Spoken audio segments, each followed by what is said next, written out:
ভাই দুইটা পুরি বাকিতে দেন, কালকে টাকা দিয়া দিমুনে, আজকে টাকা আনতে ভুলে গেছি। আরে ভাই বাকিতে কেন? আমি তো বাকিতে বিক্রি করি না, টাকা ছাড়া বেচি না ভাই, আপনি অন্য দোকান দেখেন। ভাই আমার কাছে টাকা আছে, কিন্তু মানিব্যাগটা বাসায় রেখে আসছি। আমি বললাম তো কালকে টাকা দিয়া যামুনে, আর আমি এই কলেজেই পড়ি, কালকে এসে আপনারা দিয়া যামুনে।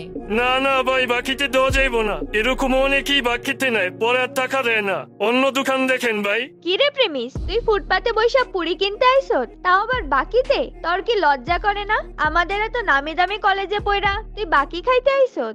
আরে তুমি ভুল বুঝতেছো, আমি ভুলে মানিব্যাগটা বাসায় রেখে আসছি, আর খিদে পাইছে তাই এখান থেকে বাকি নিতে আসছি। আমার জানা আছে তোর মতো ছেলেরা এভাবেই ধান্দা করে খায়। তুই আমাদের কলেজে ভর্তি হইলি কিভাবে? আরে তুমি এইভাবে কেন বলতেছো? আমি তো তোমাকে বললাম যে আমি মানিব্যাগটা বাসায় রেখে আসছি। প্রিমিসকে অপমান করার পর কি হয় সেটা দেখতে চাইলে আমাদের চ্যানেলে ঢুকেন, সেখানে ফুল ভিডিও দেওয়া আছে।